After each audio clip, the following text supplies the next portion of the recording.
What is the top of mind Sichuan snack in China? You don't know. Today we are making the Sichuanese crispy pork, which in Chinese will be pronounced like su rou, literally crunchy pork.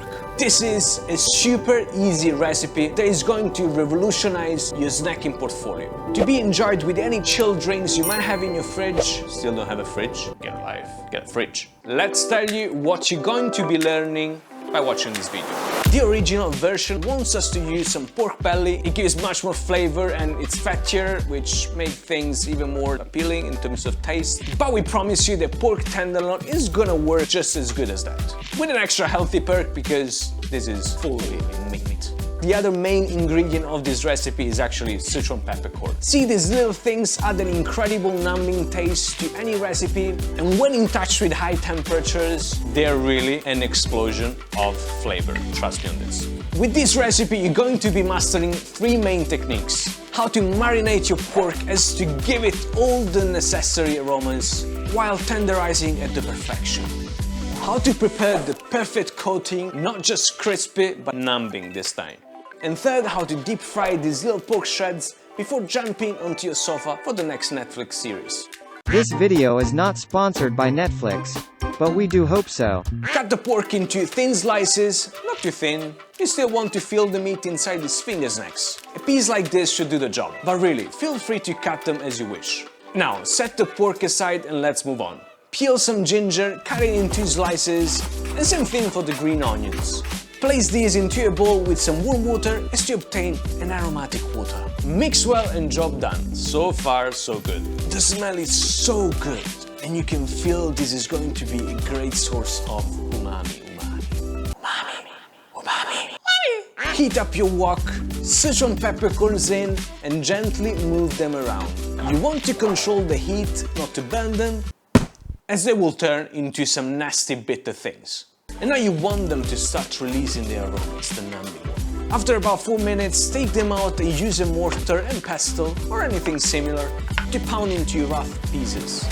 So now let's start with the first big thing here, how to marinate properly your pork. Or as in this case, my pork. Or for the sake of the video, I just say that it's our pork. It's a good deal. Green onions, ginger, Sichuan peppercorns, Shaoxing cooking wine, white pepper, soy sauce, water and some salt. These are going to be the ingredients we're going to be using for marinating the pork. Start gently adding the aromatic water inside the pork and a pinch of salt. And mix it well to let the meat absorb the liquid. This is going to add in some more umami flavors, removing any bad smells while tenderizing the meat a little bit. Continue by adding some white pepper and our crushed Sichuan peppercorns. Only half of them. Add in some Shaoxing cooking wine as well as light soy sauce to complete this step. Let this marinate in the fridge for about 15 minutes, but if you have longer, well, that's a good thing.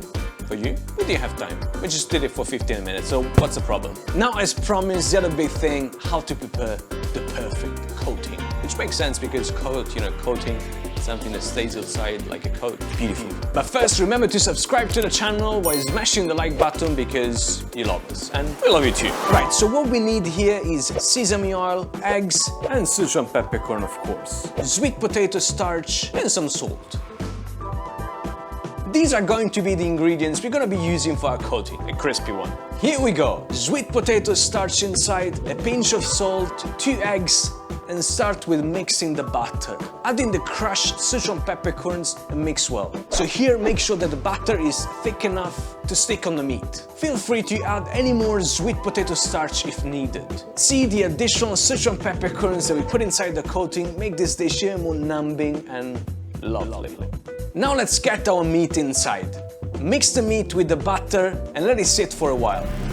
Final show, as we said, how to deep fry these little things. Heat up your oil to 180 degrees Celsius and slowly add in your pork shreds. Once cooked through, that should take you about 5 minutes. Scoop them out and clean the remaining oil. By cleaning, I mean just remove all these little things that are jumping around.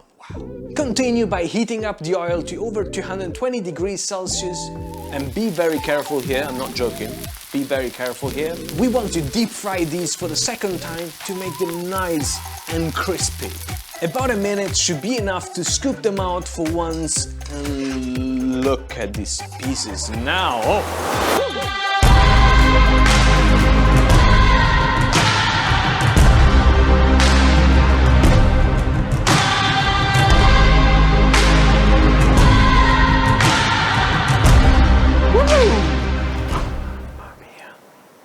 It is incredible, guys. So the inspiration for this dish is really coming from a hot pot restaurant, because all hot pot restaurants here in China, they do serve this kind of snack before enjoying the hot pot, and it's really an appetizer, you know.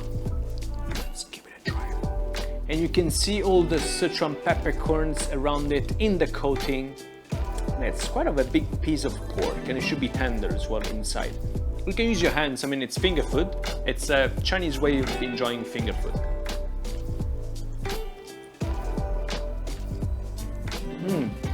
You can really feel the numbing notes of the Sichuan peppercorns, an aroma that opens up in your mouth and tells you, well, I'm not one of those just normal fried pieces of meat. I'm a Sichuanese peppercorn flavored piece of meat, which is quite unique.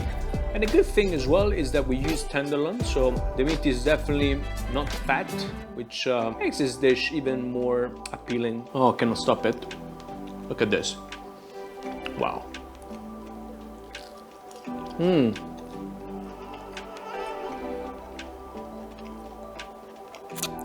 If you don't lick your fingers, you enjoy only half of it. I think there was an advert. Or at least in Italy, once upon a time. And since our compote sauce should also be paired with fried things, I thought that would be a great match with this suro.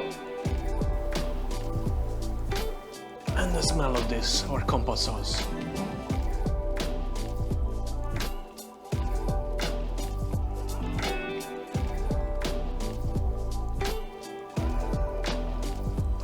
Woo! You can feel the heat is pumping up.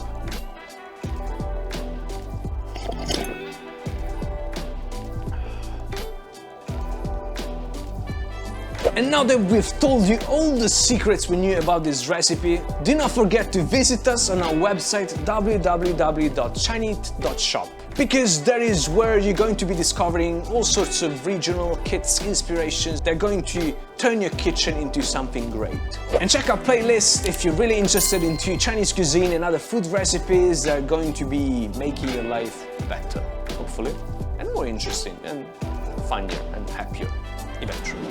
Love you.